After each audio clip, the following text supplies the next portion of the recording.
Ciao, travelers! In our last adventure, we traversed Japanese video games. But what is the perfect food to enjoy after a day of gaming? Mac and cheese. Today, we're visiting Italy to explore the cheesy, gooey, and mouth-watering inception of macaroni and cheese. The stunning country of Italy is home to revolutionary explorers, famous landmarks, innovative artists, and of course, the finest cuisines. In the 13th century, an Italian cookbook called the Liber de Cucina was published by an unknown author. One of the recipes called for macaroni pasta to be boiled in water, then to add grated Parmesan cheese. The world's first mac and cheese was born. Macaroni and cheese didn't become well known across the seas until Thomas Jefferson.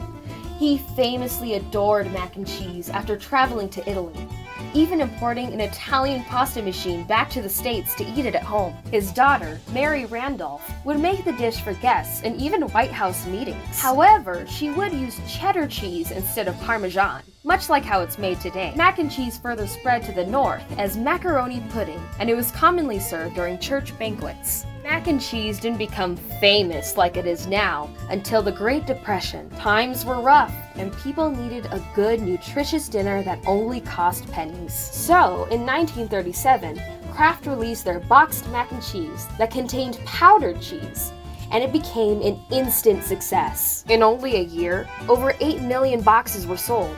Later, its popularity grew even more during World War II, for it was the perfect meal to give a soldier protein and carbs while reminding them of home. And now we have a very special guest with us today.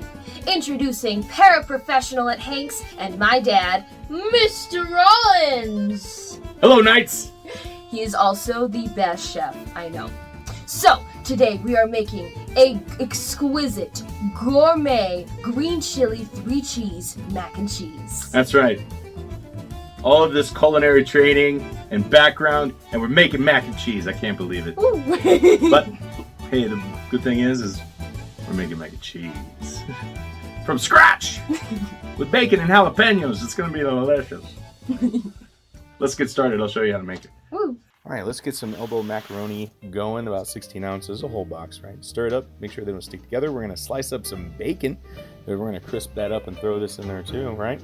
So we're going to cook the macaroni to about a minute less at specification. It's usually about 8-7 minutes, but we want this al dente, which is crisp to the bite, and we want to stop the cooking process immediately. So we're gonna get some cold water going over these noodles so they will stop cooking, because if you just let them set there, they're still hot, they're going to continue to cook even though they're not in the water.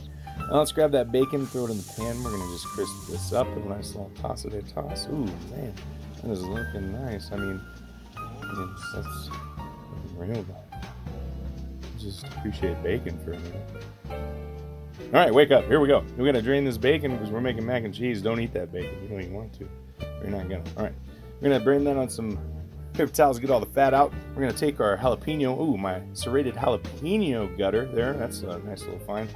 All right, we're going to chop this jalapeno up. Now, depending on how spicy these jalapenos are, add 1, maybe 2, or none at all, really. You don't even have to add jalapeno. But we're adding jalapeno. Why? Because we like jalapeno. You know what's up. Give it a nice little chop.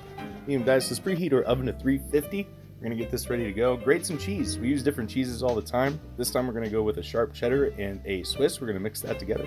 It's about 2 cups of the Swiss, 1 cup of the cheddar. Let's get some butter melting to make our roux. We're also going to add a little bit of olive oil in there to keep the butter from burning. Get it nice and melty there. Now, if you've never made a roux before, take this nice and slow. Don't get it too hot. We're going to go kind of at a low heat. Make sure we mix that up, get it combined real nice. Get the roux as dark as you want. We're going to add 3 cups of milk, a cup of heavy cream, and we're going to let that kind of boil. It's going to start to thicken a little bit. We're going to slowly add our cheese to this. We're going to make a nice little cheese sauce.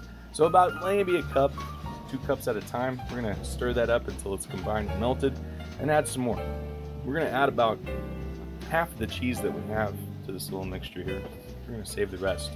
So once this all gets nice and melty, we're going to add some salt, pepper to taste, maybe even a little bit of white pepper if you have it.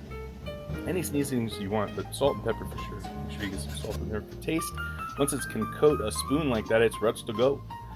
All right, let's mix up this mac and cheese. We're going to take our al dente. We'll get the jalapeno up there. Got some bacon going too. Get that cheese sauce in there. Mix it up. You betcha. Into the pan. Get about half of it, and then we're going to add the cheese there that we made.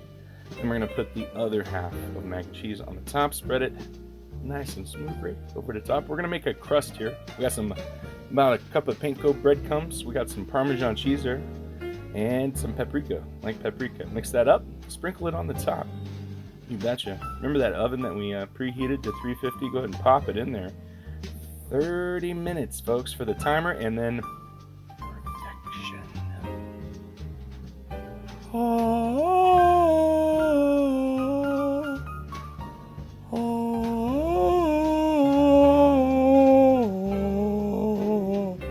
Special thanks to Mr. Rollins for teaching us how to make this timeless comfort food that's been with us for centuries. Thanks for watching, Hanks. You're the bullfrog's beard.